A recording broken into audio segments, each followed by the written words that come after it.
सो दूध पिए कि ना पिए? Is it healthy to have milk or not healthy to have milk? It's a big debate nowadays. Some people say it's very healthy because it's got calcium, it's got so many other minerals. Some people say no, it's very unhealthy because people have lactose intolerance. And then some people say no, I have A2 milk. So there's a lot of confusion. So let's try and clarify this confusion today. When we are born, when we are kids, we need mother's milk because it has something known as colostrum. That's the first milk from your mother. Very important because it has almost all the known immunity factors. And those kids, for some reason, who haven't been able to have the first milk from their mom, so those babies will never be as healthy as compared to those जिन्होंने colostrum खाया है. जब हम छोटे होते हैं, जब बच्चे होते हैं, जब हम बाहर का आहार नहीं खा सकते हैं, जब हम माँ का दूध लेते हैं, लेकिन जब हम बड़े हो जाते हैं, कुछ साल के हो जाते हैं, तो वो दूध माँ का बंद हो जाता है. ये सारी स्पीशीज में होता है, सिर्फ ह्यूमन स्पीशीज की बात नहीं. बट एक ह्यूमन स्पीशीज एक ऐसी स्पीशीज है जो कि किसी दूसरे जानवर का दूध पीती है, which could be camels in desert areas, goats may be, sheep in some areas and cows, buffaloes in other areas, llamas. So बहुत तरह के जानवर है जिनका दूध इंसान पीता है. हमारे आयुर्वेद में कहते हैं कि दूध की जो प्रकृति होती है वो होती है कफ पैदा करने वाली. That means it is got the water element, but it is also heavy. That means ये पचाने में थोड़ा मुश्किल है.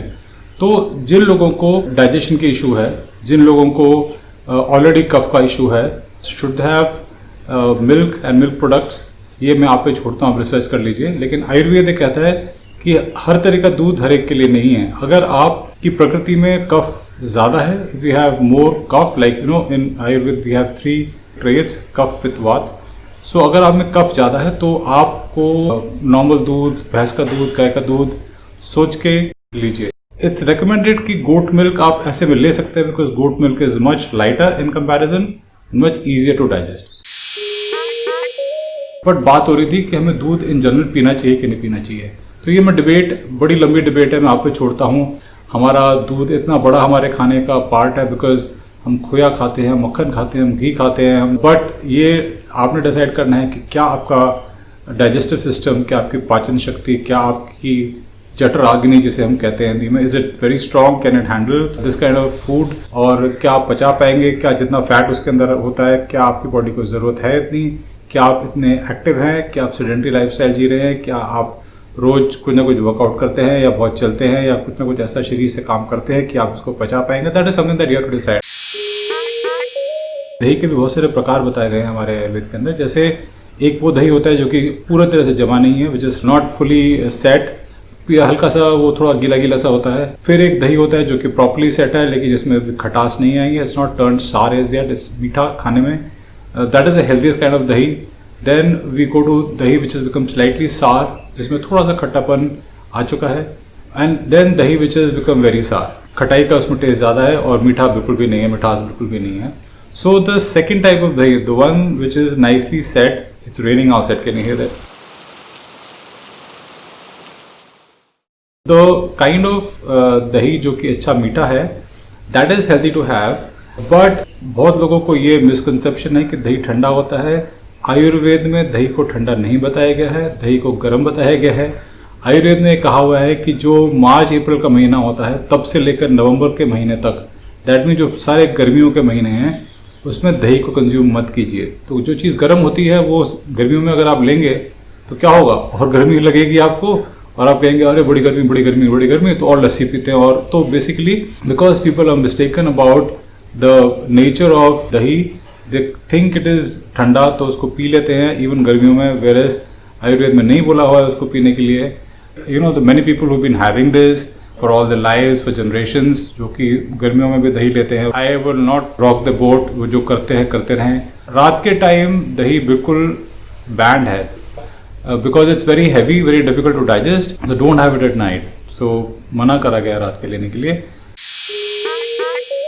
A lot of people are confused about what is छाछ and what is तक्र, और जो ताक बोलते हैं, तक्र बोलते हैं, मराठी में ताक बोलते हैं. A lot of people are confused, so I'll try and clarify that as well. हमारे जो आयुर्वेद के हिसाब से जो हमें दही का जो मंथन करते हैं, when we churn दही, तो उसमें से मक्खन निकलता है. जो हम आजकल करते हैं कि उसमें से मलाई निकालते हैं, फिर मलाई को चर्न करते हैं, वो आयुर्वेदिक तरीका नहीं है मक्खन निकालने का। आयुर्वेदिक तरीका है दही को डायरेक्टली चर्न कीजिए, उसमें से आपको मक्खन निकल आएगा। मक्खन इज मोस्टली फैट कंटेंट।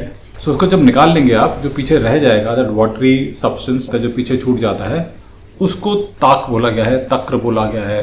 तो जो छाछ आपको मिल रही है मार्केट में आज के ज़माने में, वो कौन सी छाछ है? क्या वो दही के अंदर पानी मिला के उसको चर्न किया हुआ है?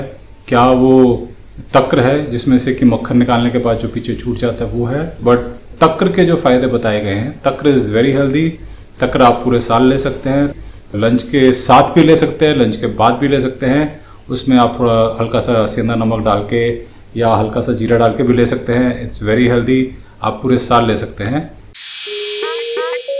दूध भी जो रात को लेने के लिए बताया गया है, it's only for those people who are weak, who need to put on weight. One thing very important is, जो हम दूध लेते हैं, दूध के साथ कुछ चीज़ें जो कि बैंड है, जो कि नहीं लेनी चाहिए, जो कि लेने के लिए मना करा गया है। दूध के साथ आप नमक नहीं ले सकते, दूध के साथ आप तेल नहीं ले सकते। So what happens is, lot of people, many of us, when we have a dinner, उसमें नमक होगा और उसमें कुछ ना कुछ तेल का सामान जरूर होता है। नॉट एवरीबडी कुक्स एवरीथिंग इन देसी घी। सो आपने तेल खाया और आपने नमक खाया और आपने उसके आधे एक घंटे बाद दूध पी लिया। सो वो दोनों के दोनों विपरीत चीज़ें थी, they were not suppose to be had together. वो एक तरह से टुगेदर हो गया आपके पेट के अंदर। So which is kind of not allowed as per the Ayurvedic science. The only salt which is allowed with milk is सेंधा नमक। सेंधा नमक is basically the नमक which comes from Himalayan नमक, वो भी ज़्यादा मात्रा में नहीं, बिकॉज नमक के खाने के बहुत नुकसान है। It overtaxes your kidney, it is responsible for your hair fall वगैरह वगैरह, बहुत सारे नुकसान है। आपका बीपी बढ़ जाता है, आपकी हार्ट रेट बढ़ जाती है वगैरह वगैरह। सो नमक बहुत कम मात्रा में खाना चाहिए। तो आप दूध ले सकते हैं, वो तभी ले सकते हैं जब आप उसको पचा सकते हैं और आपको कफा नहीं है। If you have very good digestive system, very robust digestive system, तब आप डिनर के बाद ले सकते हैं। अब हम सबसे मेन प्रोडक्ट की बात करते हैं, घी। So what is ghee? Ghee is clarified butter भी उसको कहते हैं, उसको बटर ऑयल भी बोलते हैं। बेसिकली क्या होता है, जब बटर निकल जाता है दूध में से, उस बटर को आप पकाइए, गर्म कीजिए, सो उसमें जितने भी मिल्क सॉलिड्स होते हैं वो नीचे बैठ जाते हैं और जो रह जाता है that is pure fat, almost pure fat होता है वो, उसमें मिल्क सॉलिड नहीं होते। So people who can not tolerate butter in general, because butter के अंदर काफ़ी सारे मिल्क सॉलिड्स होते हैं। बहुत लोग लैक्टोज इंटॉलरेंट होते हैं तो वो बटर को नहीं पचा पाते हैं, लेकिन वो घी को पचा लेते हैं। घी में बहुत सारे फायदे हैं। ट्राई कीजिए कि वो देसी गाय का, दैट मीन्स A2 मिल्क का घी हो and it has been extracted by the natural process. That means कि उसको आपने दही में से डायरेक्टली निकाला है, कोई केमिकल प्रोसेस से नहीं निकाला गया है। If you know somebody who does it as a cottage industry, वहाँ से ले लीजिए, घर में बना सकते हैं, घर से ले लीजिए, या आपके कुछ ब्रांड्स हैं, may be about 1 teaspoon in a day. So in the entire day I take 1 teaspoonful of ghee. I take half of it at night with my trifla, and the other half teaspoon I take during the entire day on my roti, in my dal or whatever there is. So 1 teaspoonful a day is my limit, not more than that. So everything is available at the flick of a button today. आपको पानी चाहिए तो knob घुमाइए, पानी आ जाएगा। आपको आग चाहिए तो नॉब घुमाइए, आग आ जाएगी।